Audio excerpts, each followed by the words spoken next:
Estamos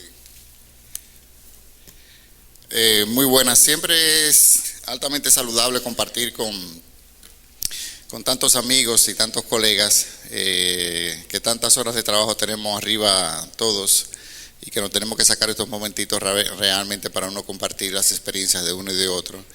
Y por qué no, también socializar, pasarla bien, salir de la capital, los que estamos de allá, los que son de Santiago aquí para Puerto Plata. Y entonces aquí le caemos todito a Judith Morrobel para que se la pase bien con nosotros, para que no nos olvide.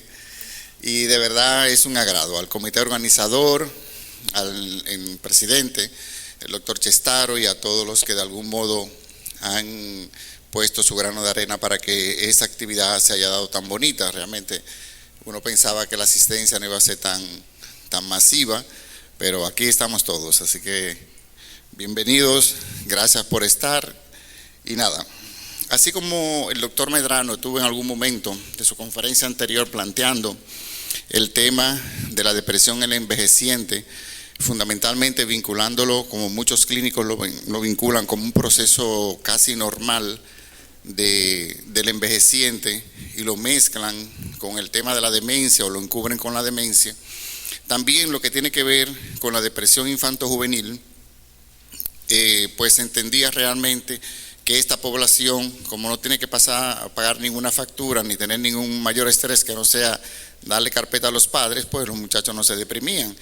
Y nada más falso, partiendo todos los que aquí han expuesto hasta la fecha y sabiendo, y la ciencia, la neurociencia, la genética, dándonos la razón de que el trastorno depresivo tiene una fuerte raíz genética, pues necesariamente es en esta población donde también con esa carga genética poco a poco comienza a manifestar.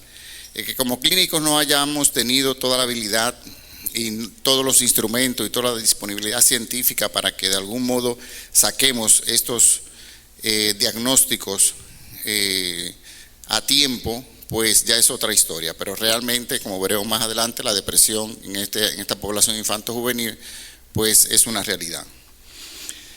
Aquí vemos que están teleprompters, señores, que venían aquí por esta zona, están muy modernos que estos teleprompters. Yo tengo que darle aquí, perdón. Perfecto. Entonces, el estado de ánimo deprimido en esta población se caracteriza esencialmente con síntomas que comparten mucho o llaman mucho la atención en la población infantil. La población infantil por naturaleza debe ser una población expuesta, dinámica, activa, y el que un niño se mantenga con un ánimo deprimido la mayor parte del tiempo en el día o muy recogido sin que exista algún factor detonante, pues siempre llamará la atención. Puede haber pérdida o ganancia de peso y fundamentalmente en base a las tablas de crecimiento en el tiempo. Si nosotros vemos que este niño no va ganando peso y no hay ninguna condición desde el punto de vista biológico que explique esto, pues nosotros tenemos que pensar si el niño también está pasando por un proceso de tipo depresivo. Algo realmente que a cualquier persona con su sentido común bien puesto le llama la atención es que el niño pierde interés por las cosas que habitualmente le son de su gusto. Jugar con sus primos, jugar videojuegos, salir, compartir, y a todo esto que un niño comienza a decir que no y luzca realmente poco interesado en las cosas que habitualmente le generaban tanto placer, pues esto ya nos deben de dar señales hacia una depresión. Un niño siempre tiene un patrón de comportamiento ya conocido de los padres.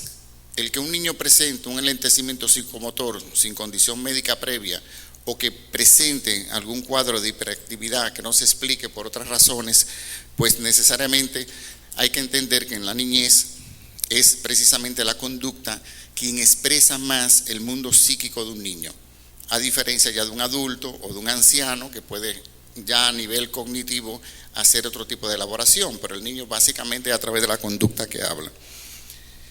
La sensación de falta de energía o sensación de fatigabilidad en un niño es realmente un síntoma que sorprende, porque si hay algo que tiene energía es un muchacho. Entonces, casi siempre cuando el niño expresa condiciones en esta línea, pues lo llevan al pediatra o lo llevan al médico de cabecera y comienzan todo un periplo médico que muchas veces se va a tropezar con la sorpresa de que el profesional le dice, pero este muchacho está más sano que yo, pero el niño realmente sigue con una fatigabilidad fácil que hace que uno diga, bueno, ¿qué puede haber? A eso hay que sumarlo que por un lado el médico de cabecera o el pediatra refiere que hay normalidad y poco a poco los caminos van conduciendo a un psiquiatra con toda la resistencia que montan los familiares a que un psiquiatra ve un niño o un adolescente. Imagínese usted, a veces el periodo se hace larguísimo del muchacho tener su condición y desde que está frente a uno prácticamente llegan con el diagnóstico en la frente. Y las soluciones, como veremos más adelante, no son cosas del otro mundo. Algo significativo que siempre hay que tomar tomarlo con seriedad son las ideas recurrentes que los niños pueden tener o los adolescentes de muerte. Sabemos que no todo el que piensa en la muerte pues terminará muerto, bueno, va a terminar muerto, pero no por él mismo, no se matará, pero es muy duro, muy fuerte para cualquier profesional que pudo haber tenido un niño o un adolescente que le expresara realmente que tenía ideas de muerte y que se le mate. Eso es muy duro para todos, es un fuerte impacto familiar, es un fuerte impacto para el profesional. Por eso siempre hay que ese detalle, sin magnificarlo, sin tampoco minimizarlo, debe de tener unos cuantos minutos o el tiempo que entienda necesario para trabajar esa percepción que el niño o esa expresión que el niño está manifestando.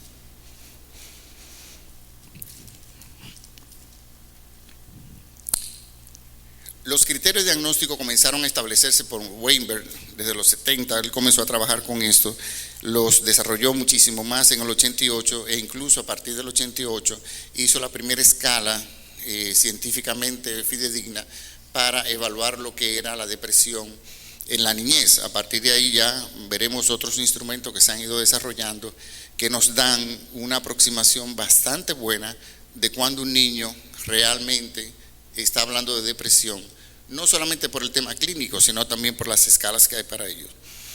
Pues el sentimiento de tristeza, de soledad, la ausencia de felicidad de un niño, la sensación de desesperanza, que en principio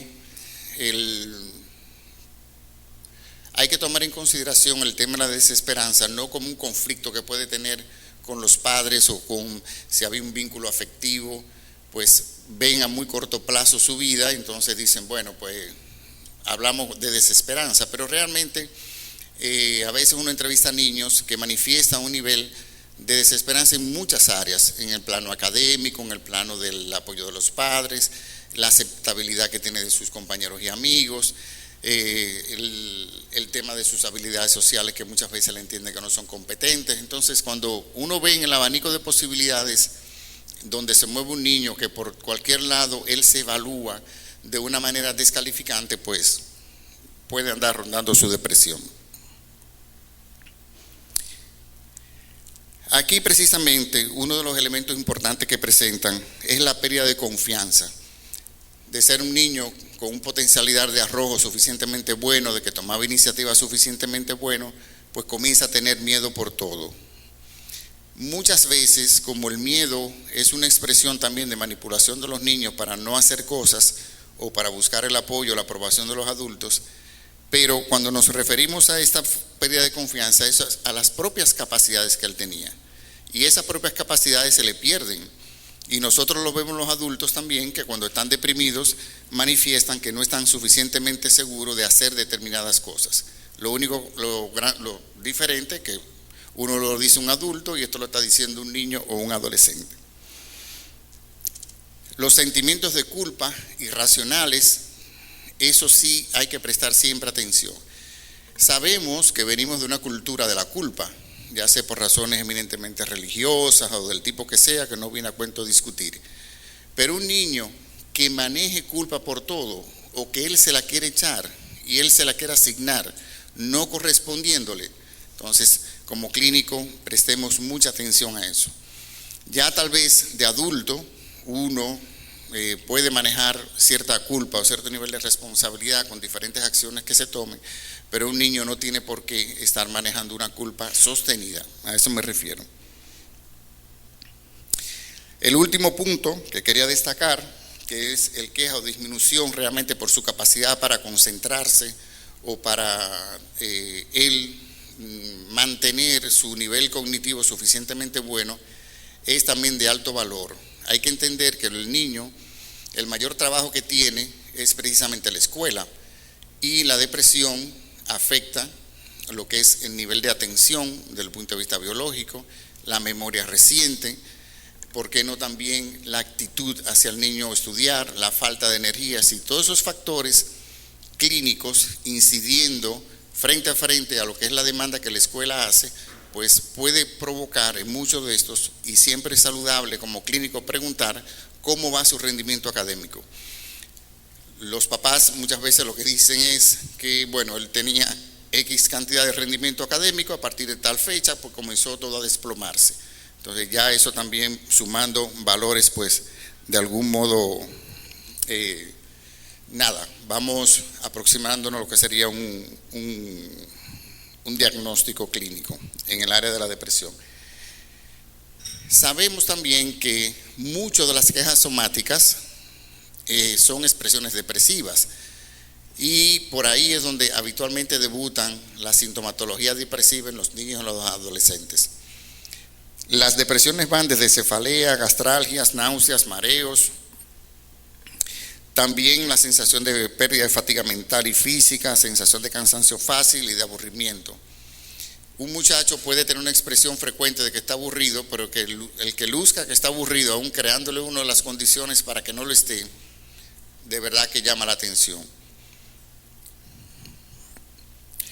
Las alteraciones del sueño también hay que tomarla en cuenta dentro de nuestro historial clínico, porque habitualmente un niño no tiene por qué tener trastorno en el dormir, y fundamentalmente cuando aparece un insomnio tardío, eso ha de provocar en el clínico la inquietud de que podemos estar frente a sintomatología del tipo depresivo. Es decir, todos estos debe ser parte del historial clínico que nos ayude de algún modo a tener la certeza de qué es lo que tenemos delante.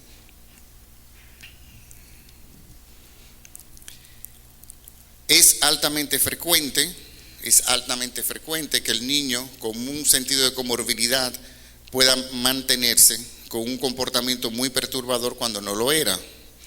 Se entiende de que hay otros diagnósticos en el comportamiento de la niñez que son muy proclives uno a hacer esos diagnósticos, así como trastorno negativista desafiante, trastorno por déficit atencional y tal. Pues bueno, hay que tomar en cuenta que si el niño que tenemos enfrente o el que estamos evaluando trae un patrón de comportamiento determinado, pues no hay por qué pensar que el niño debe de cambiar. Sin embargo, cuando nosotros estamos con un niño con un repertorio muy florido, debemos de pensar en otros diagnósticos. Uno de los muy frecuentes precisamente es el trastorno por ansiedad.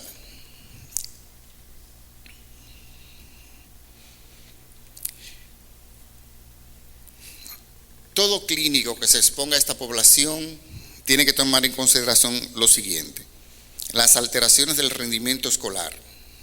Entiendan que luego de los papás y la mamá, la mayor demanda de exigencia que tiene un niño es precisamente la escuela, y dentro de la escuela las profesoras, también sus amiguitos. Entonces el escenario donde demanda más diversa debe de venir es el colegio o la escuela, pero donde también el niño tiene menos recursos de protección y donde más despliegue de competencia él debe de hacer. Y si él anímicamente está bajo, pues necesariamente lo vamos a ver como si mantiene un cuadro de tipo depresivo, de que él en la escuela no le va a ir bien. Es un síntoma, siempre caigan atrás, que es importante. También la afectación en la socialización, un niño que tenía determinado repertorio en cuanto a habilidades sociales, el que comienza a no tenerla, que se mantenga retraído, que sea muy frágil emocionalmente, que busque mucho la ayuda de la psicóloga o de una profesional, en este caso pedagoga, una maestra. Si que cambie lo que ha sido su rutina a nivel escolar, pues eso ya no debe de llamar la atención. Este es un dato, este pastel nada más para que vean que en estudios que se han hecho en la población para ver si la sintomatología, si niños con depresión debutan más con condiciones somáticas que condiciones eminentemente psíquicas o psicológicas, en un 69% de los casos la sintomatología es de tipo física. Sin embargo, cuando lo llevamos a un pediatra o un buen clínico y le hace todo su levantamiento, pues no va a encontrar absolutamente nada. Entonces, todo debe de pasar por una muy buena historia clínica, ¿eh? Todo debe de pasar por ahí. Pero complementariamente a la historia clínica tenemos abajo lo que serían una serie de escalas que nos sirven mucho para nosotros complementar nuestra impresión diagnóstica. Y básicamente la escala o cuestionario, el inventario del comportamiento general, que el GBI no es un screening que nos sirve, son de fácil aplicación, nos sirve para nosotros aproximarnos de que este niño tiene un perfil que va en la línea del trastorno del humor.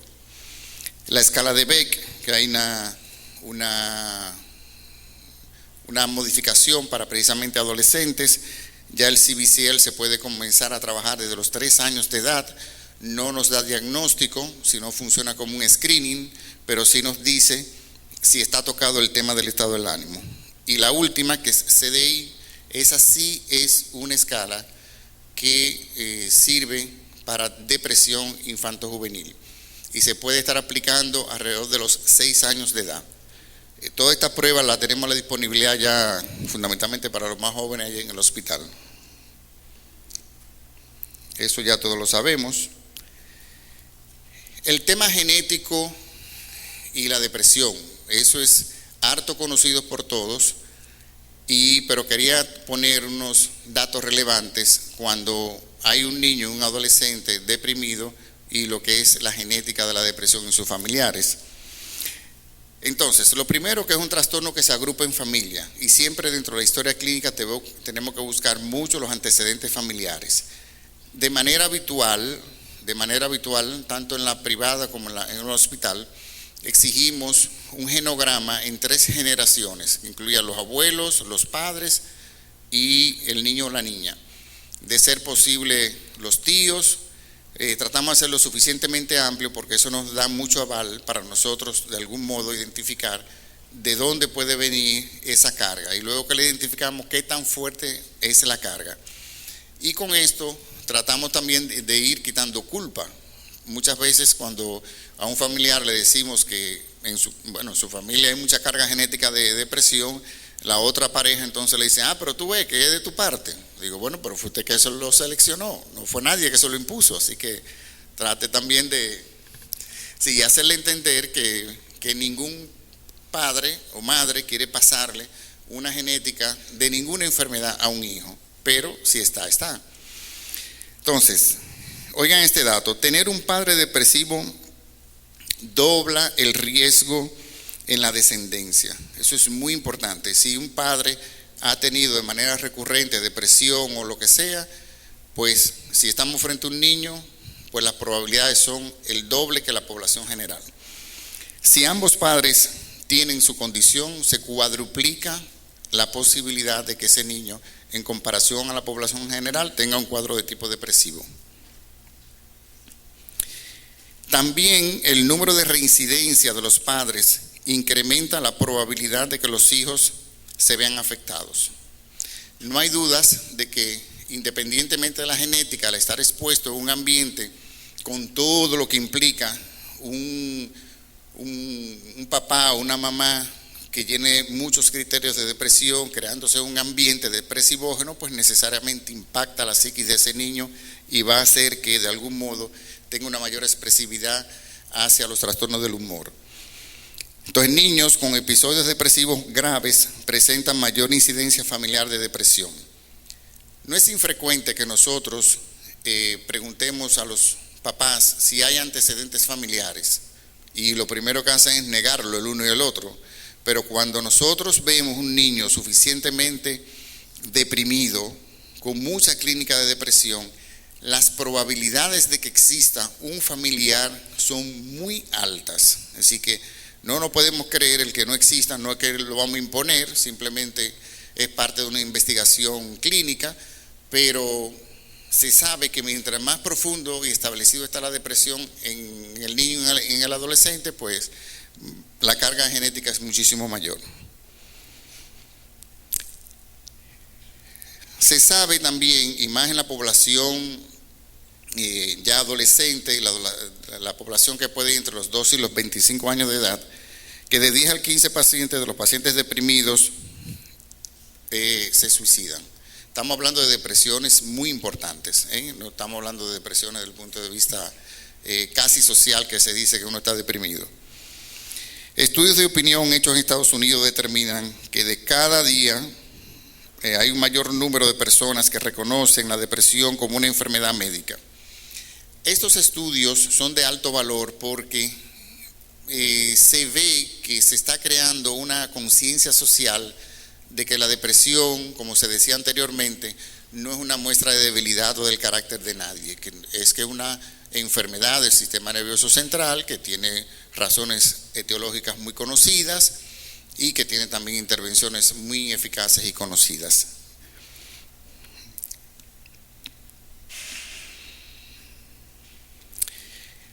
En la población infanto-juvenil, en estudios epidemiológicos, se sabe que hay registros desde los 5 años en adelante, pero los instrumentos no son todos los fidedignos como para nosotros saber qué por ciento de la población, aproximadamente de 5 o 6 años, puede tener depresión. Pero lo que sí se ha visto es una tendencia, en la medida en que los años van subiendo, a presentar los procesos de tipo depresivo, hasta alcanzar los niveles o los estándares conocidos ya para los adultos. Ya alrededor de la adolescencia y de la adolescencia temprana, estamos hablando entre los 10 y 13 años, el paciente puede tener un perfil bastante parecido a lo que va a ser la incidencia y prevalencia de depresión en los adultos. Ahora, ya en cuanto a la gravedad, es otra historia. Sí se sabe que en la edad escolar, aproximadamente la tasa de depresión mayor en niños es aproximadamente un 2%. Hablando escolar, entre los 6 y 12 años. ¿Okay? Ya a partir de ahí entonces comienza a dispararse. El sesgo que puede haber es esencialmente de los instrumentos de evaluación y que ha sido una población que no ha sido tan ampliamente investigada, porque sabemos que hay toda una resistencia a la toma de antidepresivos o en niños y en adolescentes, y gran parte de las investigaciones la dominan los laboratorios, es decir, ellos invierten donde realmente saben que van a encontrar forma de sacar su inversión. Aspecto de gran relevancia asociado al tema de la depresión y fundamentalmente en esta población infanto-juvenil es el tema del suicidio. Pasamos de un extremo a otro. De un extremo puede ser de sobredimensionar la palabra suicidio en el adolescente a minimizarlo. Entonces, definitivamente los extremos en nada son buenos y menos en esto tampoco. Sabemos perfectamente de que los muchachos coquetean muchas veces con esa idea, y lo que hay que comenzar a trabajar es ponerle todas las seguridades posibles alrededor de ese niño o ese adolescente que esté coqueteando con esa idea. Primero, identificar si se debe esencialmente a un cuadro de tipo depresivo. Si hay un cuadro depresivo e ideación suicida, pues las alarmas deben de salir. Si hay que responsabilizar intensamente a los adultos, el niño o el adolescente debe estar siempre cercano o al acceso de un adulto responsable, que también uno como profesional frente a determinados tipos de contención sepa qué debe de hacer. No es armar un lío familiar que en lo que buscan solución uno u otro complican más las cosas, ¿no? El clínico, aparte de hacer su diagnóstico y su intervención, digan, bueno, esto está suficientemente, no es para ingresarlo, pero hay que poner asunto en esto. Si los padres iban de fin de semana por ahí, pues bueno, no, o se lo llevan o andan o se quedan, y pueden poner cualquier tipo de argumento. Por ejemplo, que los muchachos se puedan encerrar siempre en sus habitaciones, que anden pastilla en la casa de cualquier tipo de condición de los padres sueltas, es decir, todo lo que pueda ser un elemento de riesgo, pues hay que advertirlo, hay que alertarlo para que los padres se impliquen y de algún modo pues se disminuya lo más que podamos el riesgo de que pueda presentar eso. Esta es una tabla que quise traerle sobre la Organización Mundial de la Salud en lo que son las tasas de suicidio dependiendo de los años.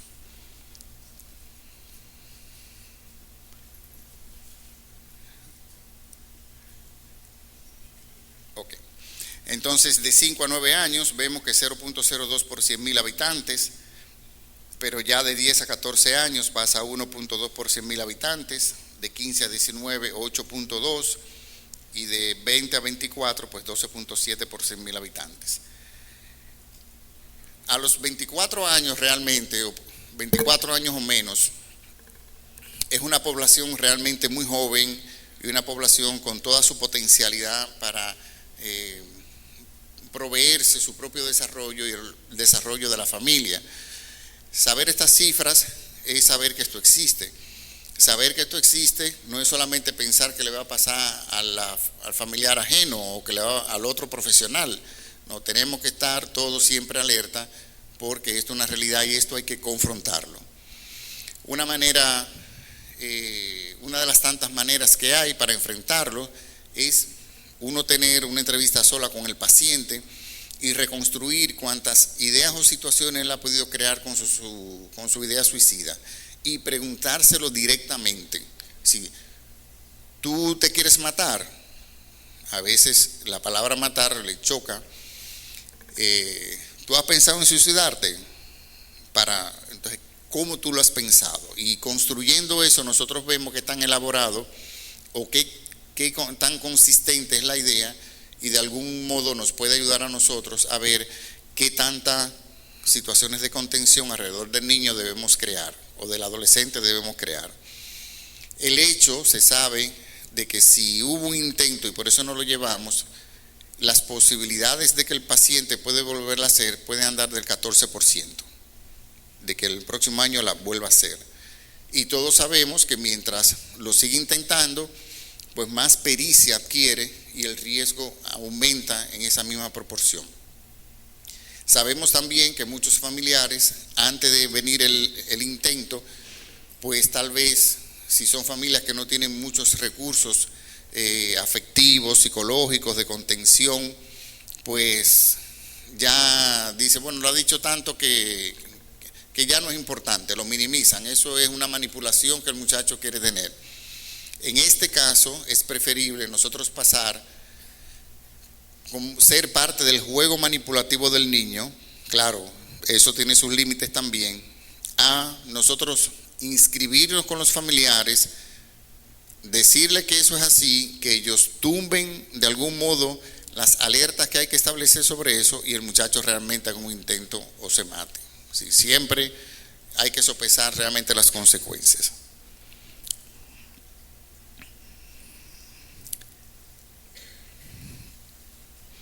Todo esto de suicidio ya ustedes son muy sabios. Entonces, el tema del manejo farmacológico de la depresión. Históricamente hemos llevado siempre mucho por la escuela americana y el tema de la FDA y la apertura que den para la prescripción de antidepresivos para niños. Pero desde el mismo momento en que las restricciones se establecieron de que debían ser a partir de los 18 años, ya desde antes se estaban usando, viene la restricción y se han seguido usando y no ha pasado nada. Es decir, yo no he conocido, y ya conozco, tengo muchos años ya en el afán de profesionales que, siguiendo la normativa de que no se deben usar antidepresivos en niños, sabiendo que están con un niño con una depresión y sabiendo que la única forma de sacarlo a corto plazo, que no lo haya usado. Todo el mundo lo usa. El tema es ir adquiriendo también conocimiento de cómo se debe usar, qué moléculas usar y tomar en consideración efectos secundarios y todo esto. Pero bueno, algunos aspectos que quiero destacarle. Hay que siempre que nosotros vayamos a establecer un antidepresivo, pues tomar en consideración las diferencias del metabolismo del niño y del adulto. Las diferencias del volumen corporal por un lado y el funcionamiento hepático, que viene incrementado entre los 9 y 12 años, nos diría incluso que el niño tiene una mayor capacidad de nosotros de metabolizar cualquier producto. No por eso debemos asumir, reventar un poquito ese hígado, pero definitivamente lo que lo tiene mejor que cualquier adulto para metabolizar cualquier fármaco lo tiene. Precisamente las vías serotoninérgicas maduran primero que las adrenérgicas, que eso sucede en la adolescencia a nivel del sistema nervioso central. Eso nos permite a nosotros una ventana, o por lo menos imaginarnos que si damos precisamente antidepresivos en la línea de la serotonina, pues necesariamente su respuesta clínica va a ser más robusta, más adecuada. Entonces, ¿cómo debe ser un esquema para nosotros manejar la farmacología en niños y adolescentes? Pues iniciar siempre con una molécula que esté suficientemente probada. No inventar con moléculas recién llegadas que muchas veces uno por crear una casuística, dejen que la casuística la hagan los otros y vengan las publicaciones y lo que avalen para entonces uno comenzar a usar. Mientras tanto siga usando lo que hasta ahora le ha resuelto, que hay muchos y buenos. El segundo punto es el uso de la psicoeducación, debe ser indispensable, es decir, no podemos estar frente a un niño indicándole un antidepresivo pensando que no vamos a educar al niño y a los familiares sobre el uso del producto.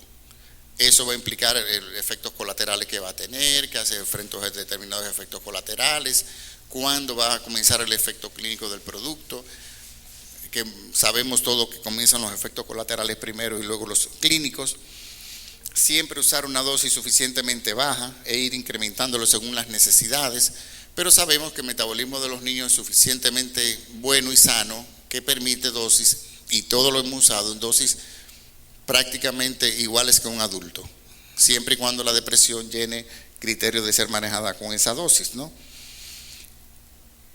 También hay que monitorear la eficacia con citas sucesivas. Si en eso radica gran parte del éxito, el hecho de que un paciente uno le prescribe un medicamento y luego le demos citas muy lejos, no sabemos primero si va a haber la adherencia al medicamento, porque lo primero que van a hacer los familiares es querérselo quitar, de que el muchacho comience a mejorar. Entonces hay que hacerle el compromiso. Y el último punto, que es ser en eso muy estricto y desde la primera cita, que el niño ha de mantener un tratamiento por un tiempo suficientemente prolongado. En este caso, a mí me ha dado más razón como los comerciantes que le ponen un precio más caro y después comienzan para abajo. Entonces, sí, yo siempre digo 6 meses y pegan al grito al cielo. Pero posteriormente uno puede ir negociando, pero ya uno picó adelante porque la crisis está ahí y ahí ellos entran en todo, pero posteriormente casi ninguno lo va a llevar los 6 meses. Pero no comencemos a decir, no, eso va a ser 2, 3, 4 semanas, 2, 3, 4 semanas eso sale, no, eso jamás. Es decir, digan realmente, y por eso lo puse en rojo, digo, el protocolo dice que es así. Entonces, ¿pero quién dijo el protocolo? ¿Quién lo hizo? Bueno, muchísimos científicos en muchísimas partes del mundo se juntan y hacen un protocolo y nosotros tenemos que seguir los lineamientos hasta que se junten, hagan más protocolo y digan que son 3 días, pero mientras tanto son 6 meses. Entonces ya a partir de ahí se acceden, ¿no? Entonces, el profesional, que es de mucho valor para los más jóvenes, debe de informar cabalmente lo que es el diagnóstico. Si no es simplemente decir es una depresión y se fue, debe tomarse un tiempo, y si el paciente es nuevo, de explicar a los familiares en qué consiste esa enfermedad y sus características. No es que le va a dar una cátedra, pero hoy con la ayuda de internet tenemos una gran cantidad de páginas web excelentes. Una de ellas que yo siempre uso muchísimo y le doy, ya hasta me la sé, el www.elcdc.org. Ahí está en español, en chino, en pakistaní, en todos los idiomas que uno quiera. Hay una gran cantidad de publicaciones para los familiares, para los niños, para familia ampliada, y están la descripción de los síntomas clínicos y por qué el tratamiento, por qué la durabilidad del tratamiento. Es decir, todo lo que uno le dice, que muchas veces no se lo dice y no le hacen caso, pero eso está escrito. Un truquito también que a veces uso es decirle, mire, usted va a accesar, si yo tengo certeza o tengo cierta preocupación sobre el paciente, usted lo va a imprimir y usted me lo va a enviar. Si la gente la veo todavía dubitativa, pues mire, usted cuando llegue a la casa, usted lo va a abrir, me lo va a mandar este correo, que yo lo voy a estar esperando, y también me lo va a traer impreso. El impreso marcado con las preguntas o dudas que tenga. El tema es yo obligarlo a ellos a que ellos tengan que leer y que lo que yo le estoy diciendo no es un invento mío, por quitar el dinerito, que siempre se lo va a quitar, claro está, ese es mi trabajo, pero que estudien, porque es muy fácil cuando ellos quieren argumentar en contra de uno, le trae un fardo de documentos de todo el tamaño y se lo enrostra a uno, que uno desmontar eso le va a llevar muchísimo tiempo, ¿no? También usemos esos mismos recursos y esas páginas son muy buenas. Como el CDC es un referente realmente en todo, pues, y hay todo un capítulo de psicoeducación de todas las enfermedades, pero en las enfermedades, www.cdc.c de casa, D de dedo y C de casa, .org. ORG, O de oso, R de ratón, ORG. Okay. De mucho valor en el proceso de psicoeducación es hablarle de los efectos secundarios. Es para que se quiten varias llamadas de arriba al día siguiente. No es que se la van a quitar todas, pero se quitan por lo menos la mitad. Porque ya el doctor le dijo que efectivamente le podía caer un poquito pesado en el estómago, pero que eso no pasa nada. Que eso, otra vez él se ha comido un sancocho en una casa ajena, que nadie le dijo que comiera sancocho y también le cayó pesado y no pasó nada. Pues esto tampoco pasa nada, pero puede caerle pesado. Si el tema es irlo llevando para ir provocando hasta cierto punto el tema de la adherencia a lo largo del tratamiento que vamos a hacer. Es saludable, este último punto a la derecha, déjenme echarlo al patrón. Sí. El último, que aunque uno diga realmente los efectos colaterales más frecuentes, hay que tomar en consideración la idiosincrasia del paciente. Y a veces uno lleva un protocolo por la línea, realmente por la línea, y el paciente puede tener unos efectos colaterales muy fuertes. Entonces, también hay que plantearle, mire, no sabemos la idiosincrasia, es un paciente virgen en este medicamento, no es que tenga que pasar nada, pero las excepciones suceden. Si sucede, entonces ahí sí me llama y yo le diré qué hacer. El tema es cómo cerrar la confianza que el profesional, desde el punto de vista de psicoeducación, debe de brindar a los familiares.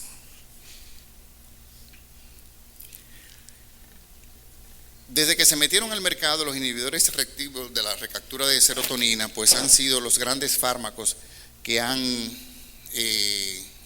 copado todo el arsenal del tratamiento de la depresión en el niño y los adolescentes.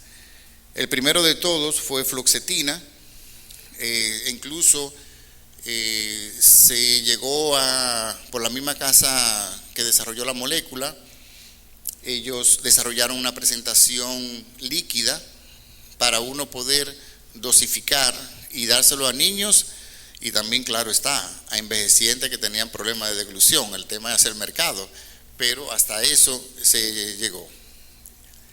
Posteriormente, en la medida en que fueron apareciendo las nuevas moléculas también en la línea de inhibidores selectivos como sertralina, paroxetina, escitalopram y otros, pues en esa misma medida se han ido incorporando, demostrando todo un alto nivel de eficacia. Algunos de ellos, por ejemplo, paroxetina, y a veces aparecen en el mercado local, ahora a través del Ministerio de Salud Pública, hay paroxetina original de 10 miligramos y se maneja muy bien. Y yo soy uno que demando mucho de ella del ministerio, de Ulises Cuello en especial.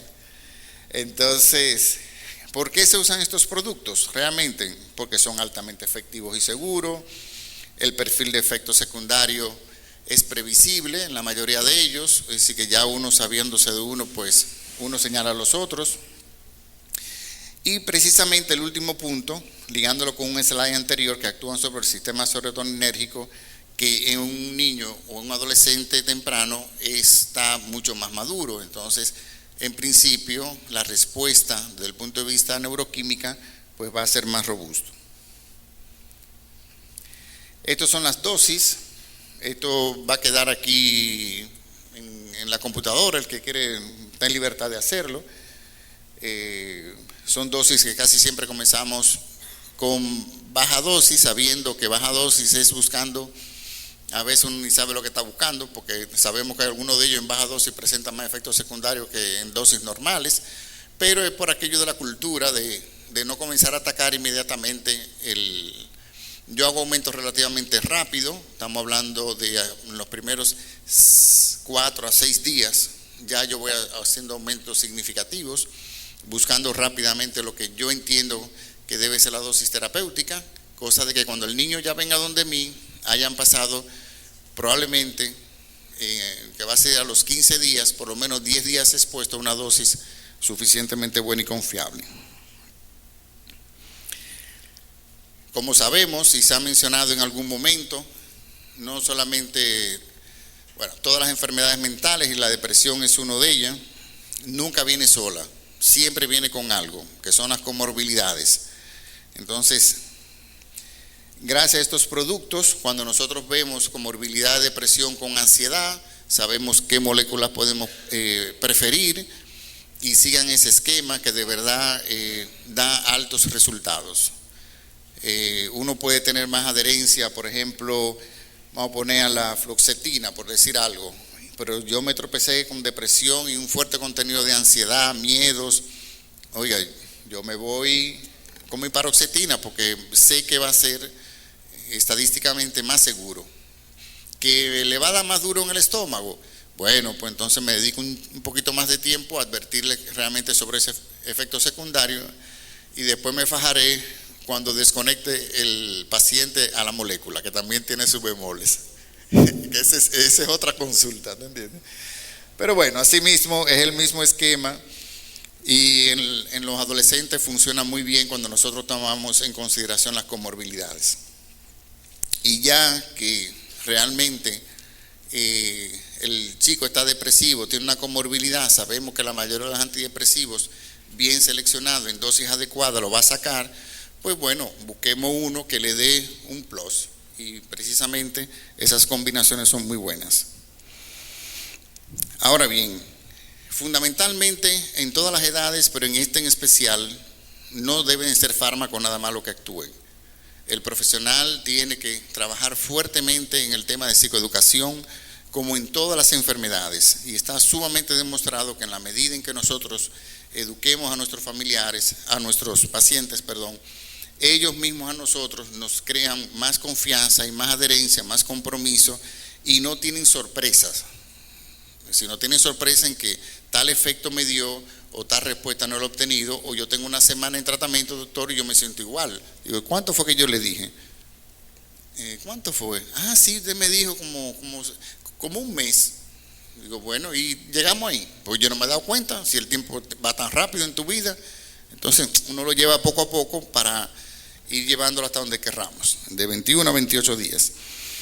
Entonces, otros aspectos a tomar en consideración, si entendemos que conjuntamente con el cuadro depresivo hay un cuadro ambiental que está generando una sobrecarga de estrés muy alta, pues meter al chico en terapia individual, en que le sirva como catarsis y para que le den una serie de estrategias para enfrentar los que pueden ser conflictos en su vida, pues hay que intentarlo. Terapia de grupo o terapia también de adecuación curricular. Ya me están haciendo señas, pero bueno, aquí llegué a la última, no se apure. Entonces, más de una oportunidad he enseñado en diferentes variantes este slide, que fue producto de un trabajo allí en el hospital que hicimos, de qué expectativa tenían los pacientes y los familiares de lo que hacían los medicamentos y qué es lo que realmente hacen los medicamentos. Entonces, en verde, definitivamente son efectivos porque hacen que el nivel de actividad del niño y fundamentalmente del estado del ánimo comience a mejorar. Va a incrementar mucho la capacidad de atención en la medida en que ese ánimo mejore. El niño va a comenzar a rendir en función a lo que eran capacidades básicas primarias de él, que fueron buenas. En aquellos niños en que pueden tener un componente agresivo, producto de la sensación de malestar por la depresión, pues también se va a disminuir todo esto. Y por qué no, va a restablecer adecuadamente su estado de ánimo. El niño, eso se garantiza por una buena intervención farmacológica y psicoterapéutica. Ahora, ¿qué es lo que no hacen los medicamentos? Que muchas veces los padres creen que sí que lo hacen. Es precisamente enseñar un buen comportamiento. Doctor, pero este muchacho se sigue comportando mal, ¿y qué es lo que es? Bueno, pero y eso lo genero yo. Eso yo no lo he fabricado, ni los medicamentos tampoco. Ah, pero ese muchacho sigue igualito. Y era así, ¿no era de antes? Bueno, pues entonces piense que eso fue de antes. El niño vino con eso. No venga a ponérmelo ahora, porque ellos quieren que esos medicamentos sean milagrosos, ¿me entienden?